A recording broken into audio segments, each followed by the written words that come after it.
Hey there, it's Bryn here. I just got off of a really great training where I was teaching a class on the practical and energetic aspects of the one-to-one sales conversation. And I love to be collaborative and conversational when I'm teaching in a group. And I had a lot of really amazing feedback from the group that I was teaching. And there were three key takeaways that they were really blown away by and are looking forward to incorporating. So I thought I'd just jump on here and share those three things that you can do today to improve your sales call and close rate. So the first thing that stood out to the group was the setup for the sales conversation. So when you get on a sales call, you really want to make sure that you're setting up the sales call to bring their guard down so they're not so opposed to being sold to. Naturally, we want to sort of resist someone coming into our energy. And if you set up a sales call the proper way, then you're really going to have a great chance of bringing the boundary, bringing the wall down, right? So the people are going to be much more receptive to hearing your offer. So how do you actually do that? So in the setup, you want to, of course, build a relationship with this person that you're talking to if you don't already have one. But most importantly, you want to set the expectation of what's going to happen. So here's the rhythm of the call. If you don't know what that is, then you really need to think about what is your system for your sales call. But what I can tell you today is that it should kind of look like, hey, we're going to talk, see what you've tried, what you haven't tried, what's worked, what doesn't work. And I'm going to learn about, whether or not I can help you. If I can, then we can talk about at the end, we can talk about working together, but we definitely don't have to if it doesn't feel good. Sound good? Right? So it's just a real nice, easy recap setting of an expectation of what they can expect in the sales call. Here's the flow. We're going to talk about your business. We're going to talk about your body. We're going to talk about your, whatever you do, your wants, your needs, your desires, and your challenges. And then if I can help you, I can share with you my programs or what I offer or how we could work together. Does that sound good? And when you ask them, does this sound good? That actually gets them to say yes to being sold to, which allows the wall to come down. Okay, so that was takeaway number one. Number two, I learn and study and teach a lot about human design. So really, we want to consider that everyone's a little bit different in their learning style.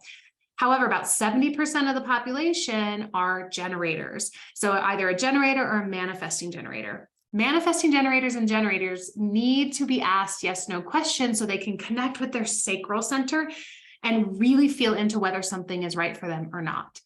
The other 30%, manifestors, reflectors, and projectors, need open-ended questions. So keep this in mind as you're going through your sales conversation, as you're collecting information and you're talking to people and you're asking them questions, making sure that you're mixing in yes/no questions with open-ended questions. Now, I often pair those together. So for me as a business coach, I might ask them, okay, well, do you have any ideas as to what could have gone wrong there? Or do you know what your biggest challenge is, right? That's a yes/no question.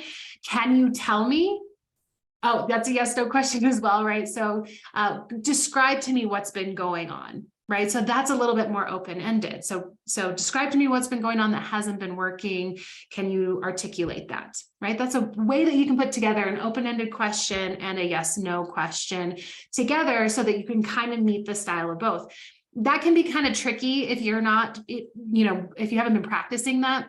So even if you're just mixing in yes/no questions and open-ended questions, being mindful that if you are a generator type, you might be more inclined to ask yes/no questions. So can you mix in some more open-ended? And if you're non-sacral, manifestor, reflector, projector, you might already have a tendency to ask open-ended questions. Can you add in a yes/no?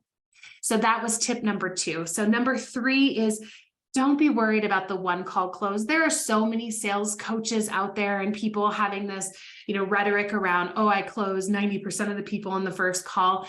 That's nice. And how many people are asking for refunds and following through with the program? That's a whole other question. We don't want to close people just for the sake of closing them. And also keep in mind, again, from the human design perspective, around half of the people on this planet are emotional authority, meaning that they need time to make decisions. They're not meant to be making spontaneous decisions in the moment. So oftentimes when I'm on a call with someone who has emotional authority, if we're new to each other's circles, and this is the first time we've spoken, they might not be prepared to make a decision on the call. And I honor that. Having a really good follow-up process can actually help increase your close rate overall, because you're allowing them to have time and not forcing or encouraging or pushing them into making a decision on the call with you. So what does a really good follow-up process look like? Having a really strong follow-up email or proposal that you send to them that really articulates and reminds and recaps what you talked about and how you're actually going to be able to help them in that proposal. Even doing this in a simple email is great. I also like to schedule a follow-up call with that person before we end our sales conversation, so that I know that we're scheduled to talk again within the next few days, so that they can go through their emotional authority, feel into what feels right for them, and then make a correct decision, whether it's a yes or a no. Either is perfect. I want it to be empowered either way. So I want them to be able to feel into, I don't want to have them say yes when it's actually a no, and then be disappointed myself later, have to do refunds, have to, undo everything that we started. So giving them the time is actually really helpful, especially when someone says, I need to think about it, right? There are ways that you can encourage and support them, but having a nice follow-up system in place can be really helpful to continue to close people after that initial sales conversation. I hope this has been helpful for you. If you have any questions about the sales call or how you can improve your close rate, please don't hesitate to send me a note, bryn@brynbrown.com. I'm happy to help you. In the meantime, I'm just wishing you light and love, and we will see you again soon. Bye for now.